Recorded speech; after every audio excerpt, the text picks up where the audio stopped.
தன் சொத்துக்கு தனக்கு பிறகு ஒரு வாரிசு வேணும்னு 70 வயசுல திருமணம் பண்ண பெரியார் புரட்சியாளர் ஆயிடுறாரு. தான் சொத்தை காப்பாத்துறதுக்காக வளர்த்து மகளே கல்யாணம் பண்ணது தானே உங்க பெரியாரு. என்னென்ன சொல்றோம் பாருங்க, கம்பி கட்டுற கதையெல்லாம் எடுத்து போடுறாங்க. தான் சொத்தை காப்பாத்துறதுக்காக வளர்த்து மகளே கல்யாணம் பண்ணது தானே உங்க பெரியாரு. நல்லா பேசுறீங்களே, சீமான் தம்பியோ?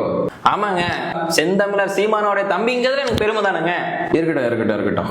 இந்த போய் எத்தனை நாள் தான் சொல்லுவீங்கன்னு தெரியல. ஏதோ வளர்ப்பு திருமணம் பண்ணிட்டாருன்னு. அதாவது பெரியாரோட முதல் மனைவி நாகம்மா, அவங்க சிறு வயதிலே இறந்துட்டாங்க. பிறகு பெரியார் தனியா தான் இருக்காரு. மணியம்மை அவர்கள் பெரியார் கூட சின்ன வயசுல இருந்தே வளர்றாங்க. அவ்வளவுதான், சரியா? அதுக்கப்புறம் வயது மூப்படைய அவரோட சொத்துக்கள் அவர் பேர்ல நிறைய இருக்குது. பெரியாரோட கனவு அவரோட சொத்துக்கள் எல்லாத்தையுமே தன்னுடைய கழகத்துக்கு எழுதி வைக்கணும் தான். பிறகு அவர் என்ன யோசிக்கிறார், கழகத்துல எழுதி வைக்கிறதுக்கு நிறைய சிக்கல்லாம் வருது. தோழர் அர்ஜுனா அவர்களுக்கு எழுதி வைக்கலாம்னு நினைக்கிறாரு.